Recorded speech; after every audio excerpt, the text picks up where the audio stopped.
Shalom semua, selamat pagi yang di bagian barat, selamat malam yang di Amerika, yang di Eropa belum bangun ini. Baik, kita bersyukur bisa bertemu lagi pada hari ini. Anugerah Tuhan yang luar biasa buat kehidupan kita. Ya, karena suara-suara kita di sungai kehidupan ini ya, malas kalau suruh beri tema. Saya harus ngajar apa? Nah, hari ini saya tulis di Facebook saya, di Instagram saya, belajar mengenal Papa melalui semua peristiwa, melalui semua kejadian yang kita alami dalam hidup ini. Host kita Bapak Pendeta Benny Malekul atau Melukul ya, maaf namanya, memilih pujian yang tepat. Ku bersyukur Tuhan. Nah, saudara, mengapa firman Tuhan itu memberikan salah satu hukum yang kelihatannya kecil? Karena buat saya ya, hukum kasihlah Yahweh Tuhanmu dengan segenap hatimu, segenap akal budimu, segenap kekuatanmu, segenap tenagamu, segenap ide, uang, semua hartamu. Itu besar. Jangan berzina, hukum yang besar. Ya. Berkati orang yang membenci kamu, hukum yang besar. Banyak lagi hukum-hukum yang luar biasa. Tapi hukum ini loh, mengucap syukur senantiasa. Saudara, buat saya, maaf ya, kalau nggak setuju nggak apa-apa. Cuma saya sharing tentang hidup saya. Buat saya ini hukum kecil sekali, bersyukur, berterima kasih, ucapkan syukur atas semuanya. Tapi kalau kita hari ini mau dan berusaha mengerti bahwa Papa di surga selalu turut bekerja di dalam segala perkara yang kita alami dalam hidup ini, maka hukum mengucap syukur itu enggak kecil nilainya. Hukum mengucap syukur senantiasa, hukum mengucap syukur dalam segala keadaan itu enggak kecil nilainya. Itu nilainya besar, saudara. Maka itu mengenal Papa di surga tidak hanya lewat baca firman-Nya, tidak hanya lewat ibadah, lewat doa-doa kita, enggak.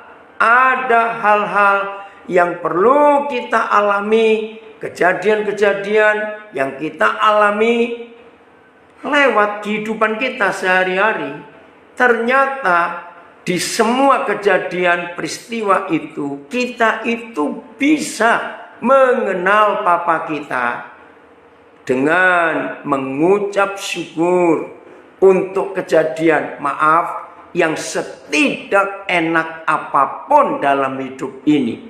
Kalau saudara dan saya bisa bersyukur, sungguh kita akan dibawa kepada dimensi-dimensi yang seringkali kita nggak pernah kepikir dalam hidup kita. Dan itu serius. Sungguh-sungguh anugerah Tuhan yang luar biasa dalam hidup ini. Kalau kita bisa mensyukuri semua kejadian yang setidak enak apapun dalam kehidupan kita, karena di situ ada Papa kita di surga. Jadi kita satukan hati kita dulu untuk kita belajar. Bahwa belajar mengenal Papa ternyata lewat kejadian-kejadian, peristiwa-peristiwa sehari-hari yang kita alami. Setidak enak apapun peristiwa itu, ternyata Papa ingin kita bersyukur. Karena di balik itu semuanya ada hal-hal baru, hal-hal hebat yang Papa sediakan buat kita untuk kita bisa mengenal Dia. Dan itu sungguh menyenangkan kalau kita bisa menerima semua fakta itu. Saya mulai dengan Mazmur 139. Ya, Mazmur 139. Mulai ayat 1. Mazmur 139 mulai ayat 1. Judulnya menarik. Doa di hadapan Tuhan yang Maha Tahu. Wih, luar biasa. Doa di hadapan Tuhan yang Maha Tahu. Nah, saya mulai membaca sebelum ayat 1 ya. Ayat yang ke maaf ayat sebentar. Karena ini penting sekali. Ayat 4. Ini kemahatauan Tuhan. Sebab sebelum lidahku mengeluarkan perkataan, sesungguhnya semuanya telah kau ketahui ya Yahweh. Saudara, saya ulangi lagi ya, supaya bagi yang belum pernah tahu, hari ini saudara menyadari betapa hebatnya Bapa kita. Dalam ketahuannya itu, dalam kemahatauannya ternyata ada hal yang dahsyat. Yaitu ini, Mazmur 139 ayat 4. Sebab sebelum lidahku mengeluarkan perkataan, berarti perkataan kita masih ada di mana? Bisa masih ada di hati kita, bisa masih ada di pikiran kita. Pokoknya belum kita keluarkan. Ternyata semuanya telah kau ketahui ya Yahweh. Apa sih kesimpulannya kita membaca ayat ini? Saya akan ngajak saudara untuk tertawa dengan serius. Apa maksud Bapa di surga memberitahu kita lewat Mazmur 139 ayat 4 bahwa sebelum lidah kita mengeluarkan kata-kata, sesungguhnya semuanya itu Papa telah tahu. Ini lucunya ya, tapi ini serius. Ini saya simpulkan. Dengar ya, dengar. Jangan banyak ngomong di hadapan Tuhan. Betul? Jangan banyak memberitahu Tuhan tentang hidup kita dan tentang hidup orang lain. Jangan. Jangan buang-buang waktu untuk doa yang panjang-panjang. Maaf ya saudara, saya ingin membuat saudara itu seperti kesetrum gitu loh. Curet gitu ya. Supaya kita berubah dalam hidup kita. Lagi sekali, bagi yang sudah pernah tahu ayat ini, tapi nggak pernah tahu maksud sesungguhnya, dan bagi yang belum pernah tahu ayat ini, dan baru hari ini saudara tahu, dan bagi semua kita yang ingin mengenal Papa lewat kejadian peristiwa di hidup kita sehari-hari, biarlah Mazmur 139 ayat 4 ini menjadi titik tolak, the turning point, istilah bahasa Inggrisnya titik balik kehidupan kita dalam bergaul dan bersekutu dengan Papa di surga. Shock terapi, betul Mesyang, terima kasih. Apa shock terapi kita? Kalau Papa sudah mengerti, ini penting sekali. Sesungguhnya semuanya telah kau ketahui ya Yahweh. Jujur ya, kita ini belum ngomong, baru mikir mungkin. Semuanya itu masih berputar-putar di benak kita. Semuanya masih bercampur aduk di hati kita. Belum keluar satu pun. Papa itu sudah tahu semuanya, saudara. Kalau saya pakai istilah orang Jawa, sampai jeroan-jeroan kita, tahu kata jeroan? Itu dari bahasa Jawa jero, artinya dalam. Maka itu organ-organ tubuh bagian dalam yang sering dimakan dari binatang. Daleman, istilahnya begitu, memang dari dalam. Bayangkan kalau kita belum ngomong apa-apa, tetapi sesungguhnya Papa sudah tahu semuanya. Perhatikan kata semuanya. Wih, berarti semuanya itu begini. Untuk besok kita sudah mikir belum? Sudah, namanya orang. Untuk lusa kita sudah mikir belum? Sudah. Bahkan untuk bulan depan, untuk tahun depan kita sudah mikir atau belum? Ya, ada yang jawab belum. tapi rata-rata pasti sudah. Nah itu loh saudara, sebelum lidah kita mengeluarkan 1-2 patah kata, ternyata yang di dalam kita yang masih kita sembunyikan, yang kita masih belum keluarkan, bahkan kita pun belum pernah ngerti untuk besok mau ngomong apa, lusa mau cerita apa kepada Papa di Surga, belum. Bahkan untuk bulan depan, tahun depan, kita belum tahu mau ngomong apa. Tetapi menurut Mazmur 139 ayat 4 ini dahsyat. Sesungguhnya semuanya telah Papa ketahui. Maka itu saya bilang, terima kasih nak, anak saya dari Almahera ini betul. Luar biasa kebenaran ini James.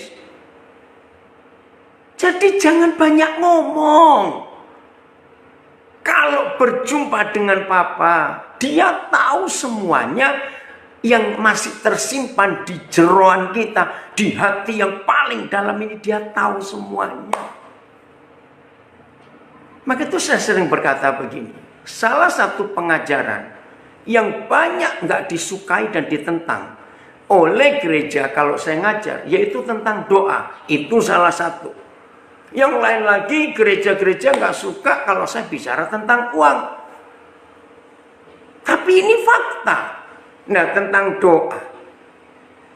Dari ayat ini, saudara akan dapat shock terapi.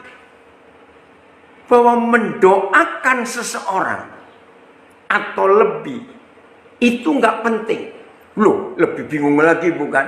Nggak penting. Kenapa tidak penting? Karena Tuhan tahu orang-orang itu. Nah, kalau dia tahu, pertanyaannya, ngapain kita memberitahu Tuhan? Dia tahu tentang kita sampai sedalam-dalamnya hidup kita, dan dia tahu tentang semua orang sampai sedalam-dalamnya apa yang belum orang-orang itu katakan kepada Tuhan. Tuhan tahu. Nah, kalau sampai Tuhan sudah tahu, lagi sekali maaf ya, kan buang-buang waktu kita doa begini, Tuhan, tolong saudara saya itu Tuhan, dia itu lagi perlu duit Tuhan, dia itu lagi kesulitan. Tuhan tolong anaknya teman saya lagi nggak punya uang untuk bayar sekolah anaknya.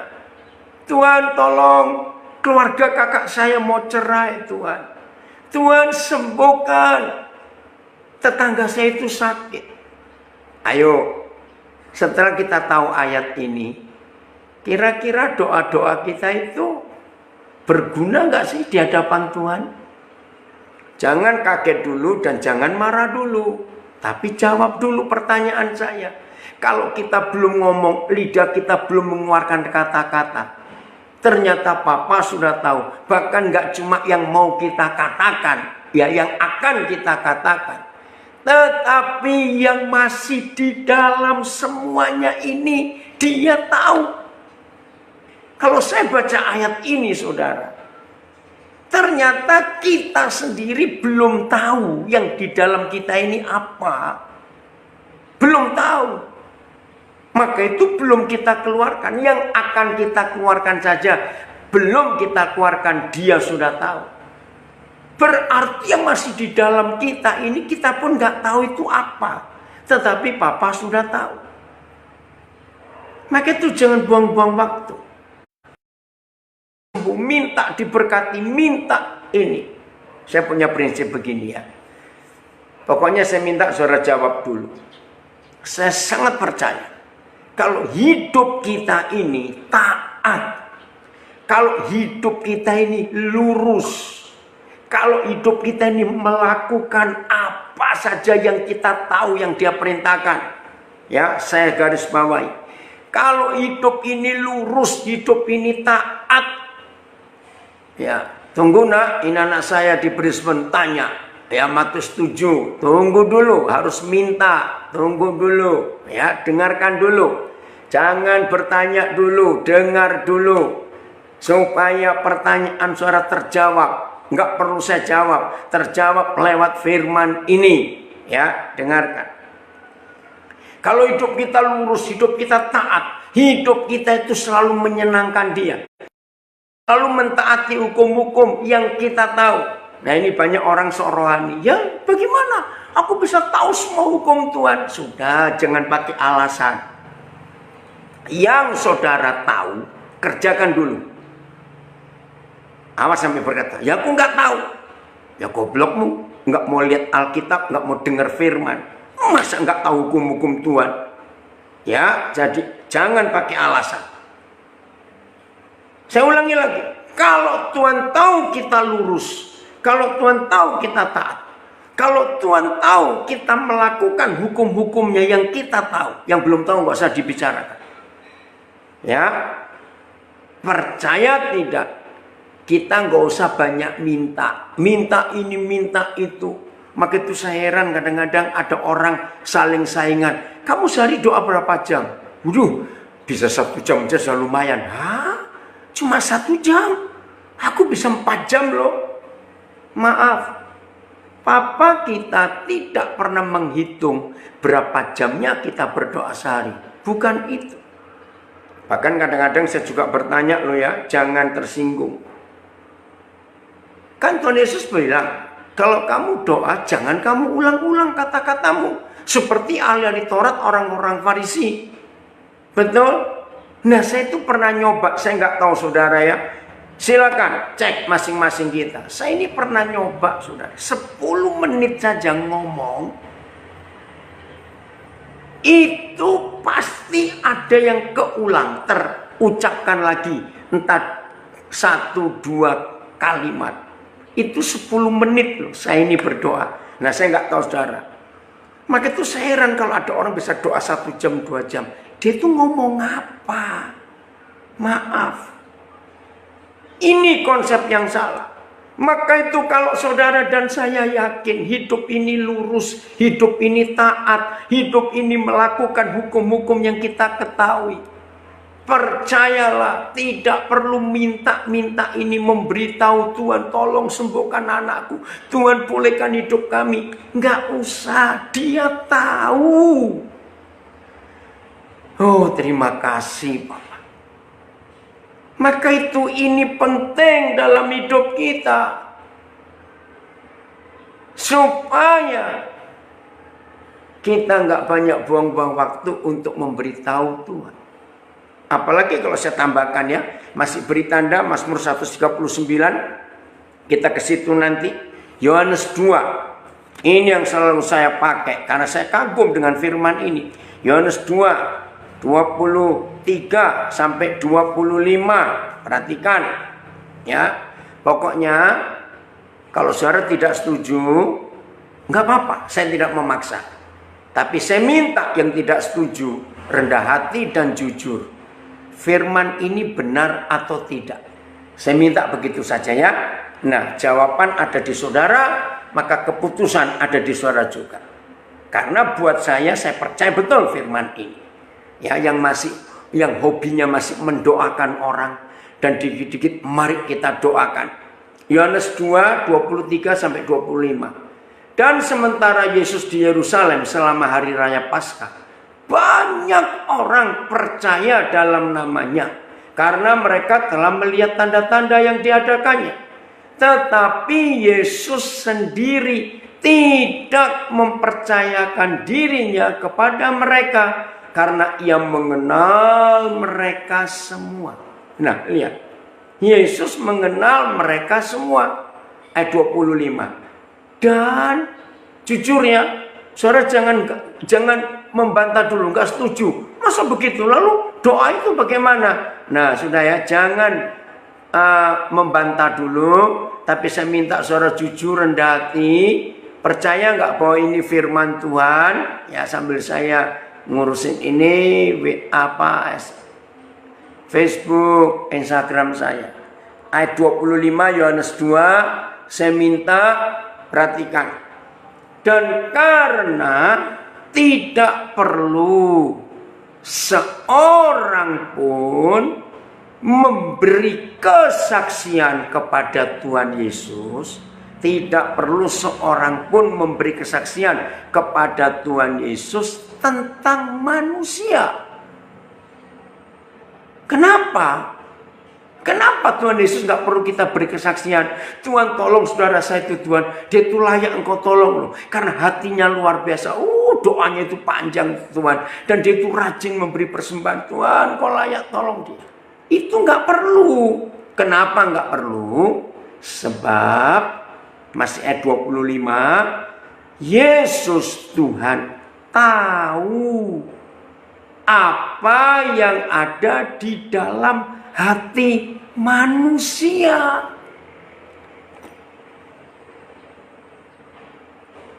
Luar biasa. Betul, taat saja maka Tuhan sudah senang. Betul. Jadi mengenal Papa dalam peristiwa kejadian hidup sehari-hari itu indah dan luar biasa. Nah, maka itu dengan ini baru salah satu bagian kita diajar mengenal Papa lewat doa yang benar. Ya, jelas ya? Oke, kembali ke Mazmur 139. Saya harap saudara yang baru tahu hari ini ada firman seperti ini di Mazmur 139, kiranya saudara kagum. Ayat 1 mulai. Yahweh, engkau menyelidiki 1 dan mengenal aku 2, engkau mengetahui 3 kalau aku duduk atau berdiri. Engkau mengerti dari jauh 4. Engkau memeriksa aku kalau aku berjalan dan berbaring 5.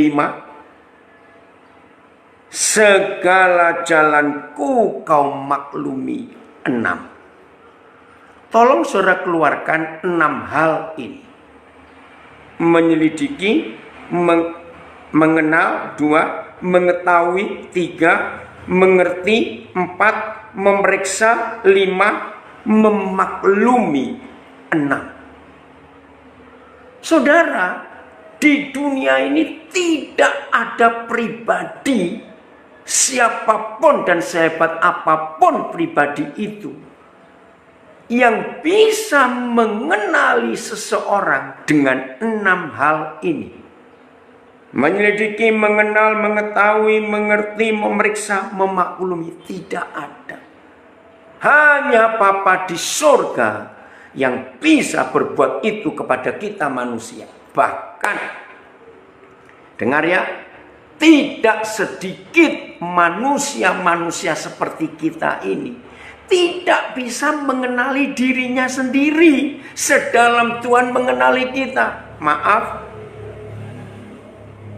kalau saudara ketemu psikolog, saudara ketemu psikiater, ahli-ahli jiwa, atau saudara baca buku-buku tentang ilmu jiwa atau kejiwaan, saudara akan tahu 80% lebih penyebab orang itu mengalami gangguan di dalam jiwanya. Bukan gila ya, bukan. Karena dia itu juga nggak kenali dirinya sendiri. Betul, selama seseorang nggak bisa mengenali dirinya sendiri, itu konflik dalam dirinya. Maka itu judul pasal ini menarik, doa di hadapan Yahweh yang maha tahu. Dan maha taunya Papa kita sampai sedetil ini. 6 hal tadi itu. Lagi sekali masih ngotot mendoakan orang. Ayo, apa isinya doa untuk orang lain? Doa untuk orang lain itu isinya memberitahu Tuhan tentang orang itu. Lalu saudara minta tolong Tuhan kerjakan sesuatu untuk orang itu. Itu kan buang-buang waktu. Dia sudah tahu. Kalau dia mau nolong orang itu, dia akan nolong sendiri sesuai hati orang itu. Nggak usah kita dorong-dorong Tuhan. Nggak usah kita desak-desak Tuhan untuk buat ini, buat itu atas orang itu. Nggak perlu, dia tahu kok. Ayo hari ini saudara, betul-betul kita hidup di dalam kebenaran ini. Wih, luar biasa Bapa kita di surga. Terima kasih Bapa, terima kasih. Oke? Hebat sekali. Ayat 4 saya teruskan. Sebab sebelum lidahku mengeluarkan perkataan, sesungguhnya semuanya telah kau ketahui ya Yahweh. Dari belakang ayat 5. Dan dari depan engkau mengurung aku. Dan engkau menaruh tanganmu ke atasku. Oh, terima kasih Bapak. Coba perhatikan. Engkau menaruh tanganmu ke atasku. Jadi artinya kita terus dibayang-bayangi. Kemana kita pergi tangan Bapak kita ngikuti kita. Terlalu ajaib bagiku pengetahuan itu. Terlalu tinggi. Tidak sanggup aku mencapainya. Betul. Begitu rincinya, begitu detailnya. Tuhan itu mengerti kita. Sangat hebat. Maka itu mari kita melihat kebenaran ini dalam hidup kita. Dari sudut pandang Bapa. Ayat 7. Ini ada orang nekat, Ya, kemana aku dapat pergi menjauhi rohmu? Kemana aku dapat lari dari hadapanmu? Nah, ini orang nekat. Mau melarikan diri dari hadapan Tuhan. Jika aku mendaki ke langit, silakan kalau bisa. Langit itu ada di mana? Nggak ada batasnya itu. Engkau di sana. Nah, mau lari sampai setinggi langit pun ada Papa kita di situ. Jika aku menaruh tempat tidurku di dunia orang mati. Ini orang putus asa, takut mati. Ya, menaruh tempat tidur di dunia orang mati. Di situ pun engkau. Papa juga ada di situ. Ayat 9. Jika aku terbang dengan sayap fajar. Wah, hebat sekali. Ya. Maaf. Dan membuat kediaman di ujung laut. Kalau bisa, mana ujungnya laut itu nggak ada, saudara. Ya, karena bumi ini bulat. Nah, kemana? Ya, terus ayat 10. Juga di sana tanganmu akan menuntun aku. Dan tangan kananmu memegang aku. Sudah tangannya di atas. Ya, lalu Tuhan terus ngikuti kita. Mau lari kemanapun juga. Terus ayat 11. Jika aku berkata. Ini seorang putus asa benar ini. Putus asa. Apa yang dia buat putus asa? Jika aku berkata, biarlah kegelapan saja melingkupi aku. Dan terang sekelilingku menjadi malam. Mau putus asa. Sudah gelap, masih kurang gelap. Dan biar ditambah malam lagi. Wah, nggak tahu pekatnya seperti apa. Lihat Papa kita. Maka malam segelap itu menjadi terang seperti siang. Artinya kita mau sembunyi di mana? Ada dia di situ. Kegelapan sama seperti terang. Ayo mau lari kemana? Jadi kesimpulannya begini. Sekecil apa yang terjadi dalam hidup kita, sebesar apa yang terjadi di hidup kita, Papa ada di situ. Setidak enak apa ya yang kita alami, seberat apa, seenak apa, seringan apa, semudah apa yang kita alami, sesulit dan sesusah apa yang kita alami. Ini anak saya dari LA tanya, jadi kalau ada orang menanyakan saya, mengajak saya tolong doakan saya harus jawab apa? Begini Chris, begitu pula semua kita. Kalau ada orang minta doa kepada kita, bukan kita doakan Tuhan tolong, tidak. Ajak melihat firman Tuhan. Lihatnya bagaimana? Ya, periksa hidupnya benar atau tidak. Kamu koreksi dirimu. Bagaimana jalanmu, benar atau tidak di hadapan Papa. Nah, kita tolong dia, tapi aku kan nggak tahu. Oke, yang kamu tahu saja hukum Tuhan itu apa. Misalnya jangan mencuri, jangan dendam. Nah, ada nggak yang kamu langgar? Jadi itu nak cara kita mendoakan orang, bukan mendoakan Tuhan tolong. Tuhan Yesus, engkau hadir untuk orang ini. Dia kan hadir. Dia mau hadir, cuma tergantung kita menolak atau tidak. Jadi ajak orang itu untuk melihat firman. Kalau orang itu sudah tahu firman, oh ternyata ini salahku. Bereskan hidup itu. Karena di dalam Mazmur juga ditulis, kalau ada niat jahat di hatiku, baru niat, maka Tuhan. Jadi mendoakan orang itu bukan menyuruh Tuhan. Ya, dan kalau orang itu tidak ada kesulitan, tidak ada masalah apa-apa, lapar misalnya, nggak usah didoakan, langsung kita kasih uang suruh beli makan. Begitu saja. Kita yang menjadi wakil Tuhan di dunia ini, karena kita sebagai gerejanya, sebagai teman sekerjanya, maka kita harus yang mewakili Tuhan di dunia untuk buat sesuatu atas orang itu. Betul ya? Jadi ini Bapak kita. Indah enggak? Nah, kita lihat di banyak atau semua hidup saudara kita, baik perjanjian lama maupun perjanjian baru. Saudara perhatikan, ya. Saya minta saudara jawab pertanyaan saya tentang Nuh, tentang Abraham, ya, tentang Yusuf, tentang Daud, tentang Musa, tentang Yeremia, tentang Petrus, tentang Yudas, ya, tentang Paulus, tentang siapa saja. Saudara perhatikan, mereka sampai ada tertulis kitab suci kita tentang hidup mereka. Itu 90% lebih karena mereka mengalami kesulitan dalam hidup. Betul tidak? Begitu banyaknya kesulitan-kesulitan yang mereka alami. Maka tertulis di kitab suci kita, ternyata di situ ada Tuhan. Maka itu kalau ada orang sedang dalam kesulitan, lalu datang kepada kita untuk minta tolong, supaya kita doakan, itu artinya Tuhan. Kita minta Tuhan cepat menyelesaikan kesulitan orang itu. Itu salah. Loh, kok salah lagi?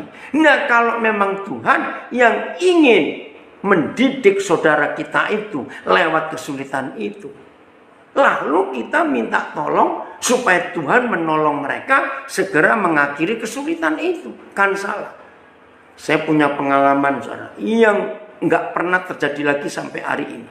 Ini pengalaman sudah lebih 40 tahun yang lalu. Dan saya nggak akan lupa. Satu hari habis ibadah di sebuah daerah, kota kecil di Jawa Timur. Tiba-tiba datang seorang ibu sambil pegang tangan saya. Tuh Pak Pendeta. Pak Pendeta nangisnya itu betul. Mau nggak Pak Pendeta doakan saya? Aduh, ini anak saya baru ketangkap polisi. Memang dia salah. Tapi saya nggak sampai hati kalau dia masuk penjara dan dihukum. Aduh saudara, hati saya iba betul. Karena saya bisa bayangkan kalau saya sebagai mama dan anak harus masuk penjara. Mari ibu kita berdoa. Baru saya tutup mata. Wih, saya belum pernah seumur hidup, tolong catat pengalaman saya. Saya belum pernah seumur hidup Tuhan hadir itu sambil marah. Marahnya itu marah serius. Begini, saya merasakan dia marah. Jangan kau melawan aku Daniel. Saya kan kaget. Akhirnya saya melek lagi. Hah, kok melawan Tuhan? Saya lihat ibu itu masih tutup mata sambil menangis. Tapi saya bingung sendiri. Saya tanya, Papa, saya melawan yang mana? Ampuni saya. Begini jawabannya. Kalau aku yang mau dia masuk penjara, kenapa engkau menyuruh aku lepaskan dia dari penjara? Waduh, ampun Tuhan. Tapi saya harus ngomong apa kepada ibu ini masih nangis. Masih nangis gitu. Akhirnya saya tepuk pundaknya. Bu, maaf. Ibu, saya nggak bisa berdoa. Hah? Terus bagaimana anak saya, Pak? Tuhan izinkan anak ibu harus masuk penjara. Aduh, saudara. Menjerit ibu ini. Tuhan, masa engkau begitu? Masa engkau nggak tolong saya? Saya tetap tumpangan tangan di pundaknya. Ibu, ucapkan syukur. Tuhan mau anak ibu itu ada di situ untuk belajar. Oh, saya dengan berat hati. Grace, kira-kira kamu ngerti maksud Tuhan apa yang Papa alami? Ya namanya manusia, saudara. Dia masih nangis-nangis. Maaf ya, saya nggak tahu bisa ketemu ibu itu lagi atau tidak saat ini ya. Tunggu dulu. Saya minta maaf, saya langsung pergi. Karena saya nggak tahu saya ini ngomong apa. Saudara, ya sudah saya tega-tegakan hati saya. Ibu itu masih nangis, saya serahkan pada gembalanya untuk menolong. Ya sudah, saya nggak tahu bagaimana. Saudara, berapa? Kurang lebih 10 atau 11 tahun kemudian, lupa saya. Saya balik lagi diundang pelayanan ke gereja itu. Sudah lupa 10 tahun lebih. Udah saya melayani, selesai khotbah, tiba-tiba ada seorang ibu yang datang dengan wajah yang sumringah, orang Jawa bilang wajah yang bergembira. Dia bilang, Pak, terima kasih. Masih ingat Pak berapa tahun yang lalu? Aduh, saya lupa Bu. Saya Pak yang minta doa Bapak, anak saya di penjara, lalu Bapak nggak mau doakan. Mendengar kata nggak mau doakan, saya seperti ditampar. Oh iya, saya ingat. Aduh Ibu, bagaimana kabar anak Ibu? Betul Pak. 7 tahun dia di dalam penjara itu. Dia berjumpa Tuhan, hidupnya berubah.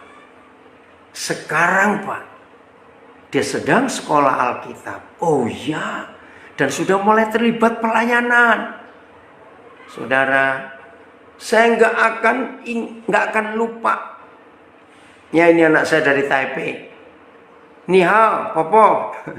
Ya. Saya nggak akan lupa kejadian itu. Luar biasa. Maka itu minta orang mendoakan, kita diminta untuk mendoakan orang, kita harus tahu doa apa. Ya, jadi ini cara kita hidup. Jadi di penjara itu anak ibu itu berjumpa dengan Tuhan. Kan Jeju, Nimen Ha. Ini anak saya di Taipei. Jadi bersyukur kepada Tuhan. Kalau kita betul-betul melihat kemuliaan Tuhan di dalam semua kejadian yang ada di hidup kita. Lagi sekali yang ringan, yang berat, yang gak enak, yang enak, ya yang biasa, yang luar biasa, dan semuanya itu. Biar tunggu Tuhan, maka Tuhan akan berbuat yang luar biasa. Ada 2 ayat ini ya, kita belajar. Nah ini, jangan sampai kita menjadi musuh Tuhan. Ratapan 3 ayat 27-28. Ya, jadi seringkali kalau kita membaca kitab Ratapan 3, jangan cuma ambil ayat 23 dong, yang enak saja. Selalu baru setiap pagi, itu ayat 23. Tapi ayat 27-28 itu menarik. Ya, begini. Adalah baik, maaf, saya mulai ayat 26 aja ya, mulai 26 sampai 28. Adalah baik menanti dengan diam pertolongan Yahweh. Keren ya, saya ulangi, Ratapan 3:26. Adalah baik menanti dengan diam. Tahu nggak kata diam? Maaf, jangan banyak mulut. Maaf. Diam, jangan cerewet. Diam. Menantikan Yahweh dengan diam. Pertolongannya itu baik. Ayat 27. Adalah baik. Semuanya baik pokoknya. Bagi seorang pria memikul tanggung jawab pada masa mudanya. Dengar ya anak-anak lagi, ini penting. Ya, adalah baik bagi seorang pria memikul tanggung jawab pada masa mudanya. Saya kalau konseling pranikah, salah satu pertanyaan saya pada calon pengantin pria, 3 hal saya tanya. Dengar ini ya pria-pria, baik yang sudah menikah maupun belum, awas. Nah, istri-istri yang suamimu gak ikut dengar harus ikut dengar. Sampaikan ini. Seorang pria kalau mau menikah, saya tanya dulu 3 hal. 1, sudah bisa cuci baju dan celanamu belum? Sendiri. Dan ini nggak boleh pakai mesin cuci, belajar pakai tangan. Dulu saya dari kecil nyuci pakai tangan, nggak ada mesin cuci zaman dulu. Saya masih kecil tinggal di desa, nggak ada listrik. Dan di Indonesia belum ada mesin cuci, baru tahun berapa begitu ya. Nomor 2, sebelum menikah, pria-pria harus bisa mensetrika, merapikan, melicinkan baju dan celana sendiri. Awas nggak bisa. Nomor 3, seorang pria sebelum menikah harus bisa masak nasi sendiri. Dulu saudara saya masih kecil tinggal di desa, masak nasi itu pakai kukusan. Harus dikaru dulu istilahnya. Oh, sekarang sudah nggak ada itu. Dan saya biasa. Nah, sebelum bisa 3 hal ini, seorang pria minta kawin, awas kamu. Nyusai istrimu nanti. Serius. Ayo, dipaksa Tuhan, ditahanan, betul. Jadi ini indah. Betul ya? Maka itu dengan ayat 27 ratapan 3, saya memberi saran kepada gadis-gadis, ya, kalau di tahanan cuci baju sendiri. Nah, saya bilang gini pada gadis-gadis ya, khususnya anak saya yang perempuan. Kalau kamu salaman dengan seorang cowok, coba sambil kamu rasakan tangan cowok itu kasar atau halus. Menurut ratapan 3:27, tangan cowok itu harus kasar, nggak boleh halus. Tolong perhatikan, ya. Loh kenapa? Iya, biasa kerja. Terus ayat 28, masih ratapan 3. Biarlah ia duduk sendirian. Wih, keren. Sudah sendiri dan berdiam diri. Kalau Yahweh Tuhan Papa di surga membebankannya. Wah, ini luar biasa. Maka itu saya simpulkan begini. Ya, dengar. Sekian puluh persen anak-anak laki nggak bisa menghadapi masa depan dan nggak bisa bertanggung jawab atas hidupnya. Itu karena mamanya yang merusak. Maaf, lu kok bisa? Dengar. Kalau mama terlalu sayang pada anak dan tidak mendidik. Begini, dari kecil mau ngerjakan apa-apa, biar mama saja, biar mama. Mau ngikat tali sepatu, mau ini, biar mama saja, biar mama saja. Mau merapikan tempat tidur, biar mama. Harus anak itu sendiri semua. Nah, mama-mama yang terlalu memanjakan anak seperti ini membuat anak-anak ini nggak punya masa depan yang baik. Apalagi kalau itu anak laki, nggak bisa bertanggung jawab. Karena mamanya yang merusak. Maaf ya, perhatikan ini. Nah, saudara, di sini kita melihat. Duduk sendiri, jangan dibantu. Kalau Tuhan menaruh beban, menaruh menaruh tanggung jawab di hidup ini. Nah, inilah peristiwa-peristiwa yang kita belajar dalam hidup sehari-hari untuk mengenal Papa. Jadi mengenal Tuhan. Ya Ruben, ini anak saya di Jogja bilang lulus. Ya udah cepat menikah, kamu sudah lolos 3 hal itu. Ya, lihat fakta ini.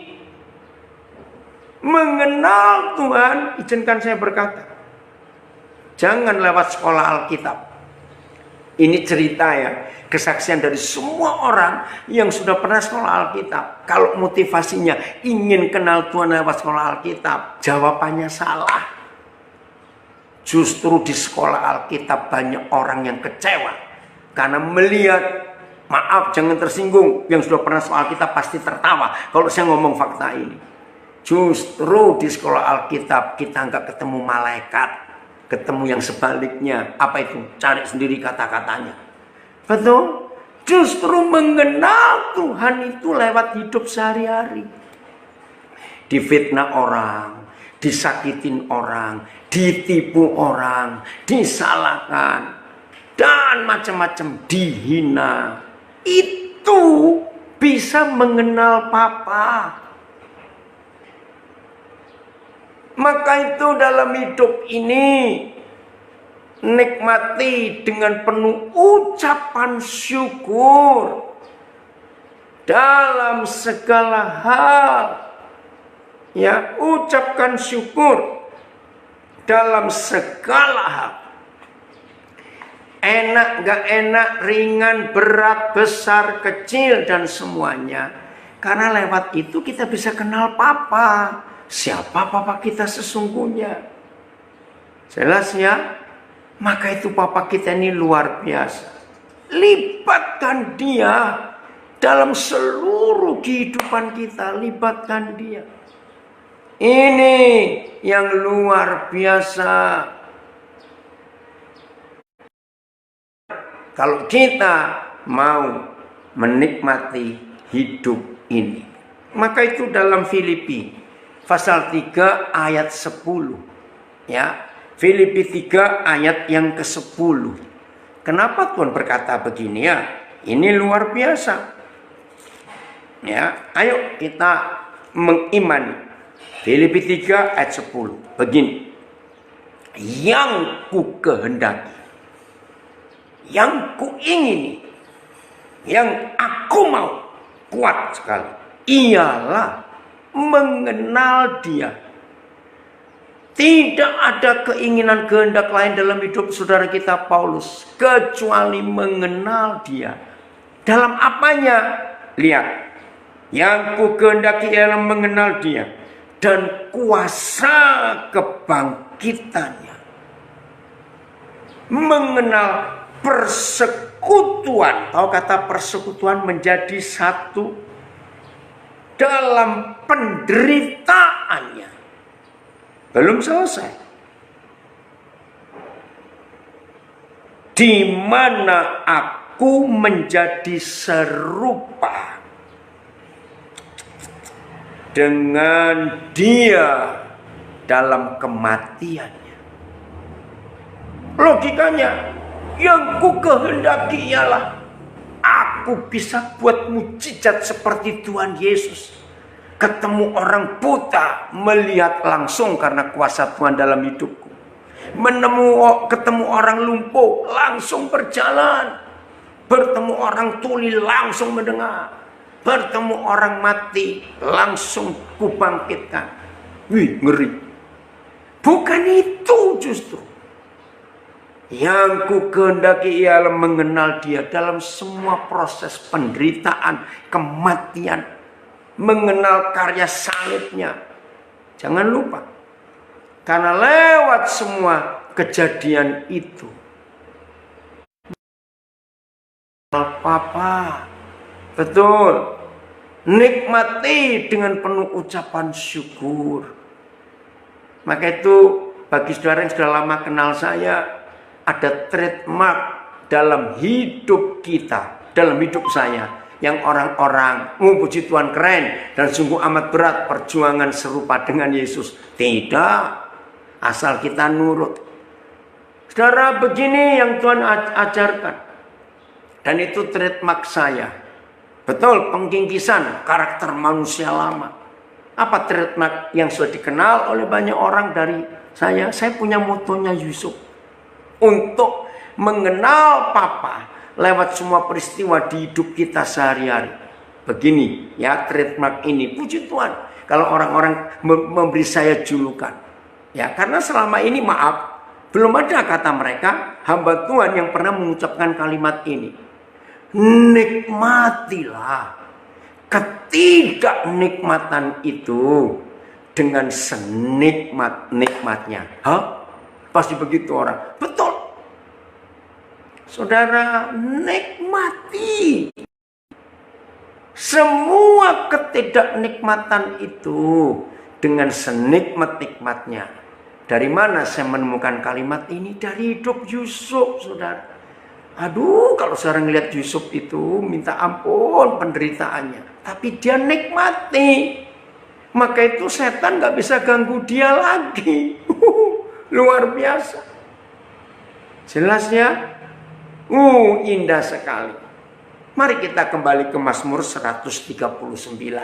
Mulai ayat 13 sampai 16. Mazmur 139 mulai 13 sampai 16. Supaya kita tahu bahwa Tuhan kita, Papa kita, selalu ikut campur, selalu terlibat, selalu ikut bekerja di dalam semua hal yang kita alami, yang setidak enak apapun. Ayat 13 Mazmur 139. Sebab, nah ada kata sebab. Sebab itu apa? Dari ayat 1. Kok bisa dia kenal, menyelidiki, mengetahui, memeriksa hidup kita itu kok bisa? Oh, kita mau lari kemana saja, Papa ada di situ. Oh, keren. Sebab, nah ini dia. Kenapa? Kok bisa sedetail itu Papa tahu kita? Dari ayat 1 Mazmur 139 tadi. Sebab Engkaulah yang membentuk buah pinggangku, menenon aku dalam kandungan ibuku. Terima kasih Bapak, terima kasih. Haleluya. Dia membentuk ginjal kita. Dia, puji Tuhan, ya harus mengosongkan diri ya, pakai sesama kita. Sebab Engkau yang membentuk buah pinggangku, menenon aku dalam kandungan ibuku. Tahu kata menenon? Di Jawa Tengah ada orang nenun, tradisi orang Jawa, di Toraja, di NTT, paling hebat nenunnya, ya. Di Papua sebagian ada, di daerah Sarmi sana. Di Batak ada ulos, itu tenun. Minangkabau ada songket, Sumatera Selatan songket, Palembang. Wih, luar biasa. Itu hebat-hebat tenunan itu, saudara. Nah, artinya satu helai benang demi satu helai. Satu helai itu loh ditenun sampai jadi kain sepelebar itu. Wih, berapa ratus ribu lembar benang. Satu persatu lembaran benang itu, bukan lembaran kain. Maka itu saudara dan saya, menurut ayat 13 Mazmur 139, tidak ada yang sama seluruh dunia. Sebab kita ditenun, bukan buatan pabrik. Ini handmade. Maka itu kita ini unik, bukan antik ya, beda. Ayat 14. Aku bersyukur kepadamu oleh karena kejadianku dahsyat dan ajaib. Ajaib apa yang kau buat, dan jiwaku benar-benar menyadarinya. Wih, luar biasa. Waktu kita masih dalam kandungan, saudara, ya kita ditenun. Kita nggak tahu, mama kita aja nggak tahu kita ini siapa dan bagaimana. Tapi Tuhan terlibat langsung di hidup kita. Tulang-tulangku tidak terlindung bagimu ketika aku dijadikan di tempat yang tersembunyi. Dalam kandungan tersembunyi tempat itu. Nggak ada yang tahu, mama kita aja nggak tahu. Menit demi menit pecahnya sel demi sel. Wah, luar biasa. Maka itu mari kita hidup seperti yang Tuhan ingin ini, saudara. Luar biasa ini, ya. Tulang-tulangku tidak terlindung bagimu ketika aku dijadikan di tempat yang tersembunyi. Dan aku direkam di bagian-bagian bumi yang paling bawah. Dalam kandungan mama. Tapi mata Tuhan tetap melihat, memandang kita. Ini keren sekali. Maka itu mari mulai hari ini, tidak ada seorang pun di antara kita yang tidak percaya bahwa Papa kita terlibat dengan kita sejak kita masih embrio. Saya ulangi lagi, menurut Mazmur 139 ini, Papa kita di surga sudah terlibat dengan hidup kita sejak kita masih embrio, masih janin di dalam kandungan ibu. Jadi ini salah satu hebatnya kitab Mazmur 139. Dia paling tahu siapa kita. Karena dia sudah terlibat dengan kita sejak kita masih janin, masih embrio. Ini luar biasa. Ya, saya ulangi, tulang-tulangku ayat 15 tidak terlindung bagimu ketika aku dijadikan di tempat yang tersembunyi dan aku direkam di bagian-bagian bumi yang paling bawah. Wow. Apa arti tulang-tulangku tidak terlindung? Artinya sampai tulang-tulang kita pun Papa itu meneliti, mengikuti. Wih, luar biasa. Maka itu di dunia ini hanya Papa kita di surga. Betul, teori X-ray yang pertama di dunia itu ada di ayat ini. Ya, sinar ronsen itu. Ternyata Daud sudah menuliskannya berapa ribu tahun yang lalu. Maka itu saudara, izinkan Tuhan, katakan amin, izinkan Tuhan tetap terlibat di setiap peristiwa di hidup kita. Kenapa? Karena hanya Papa di surga yang pernah berkata begini, rambut di kepalamu itu terhitung. Berapa jumlahnya Papa tahu. Dan kalau satu gugur ke bumi, dia juga tahu. Maaf, jangan berkata begini, oh jangan-jangan Tuhan itu banyak nganggurnya ya. Sampai sempat-sempatnya ngitungin rambut di kepala kita. Awas kamu ngomong begitu. Bukan Tuhan nganggur.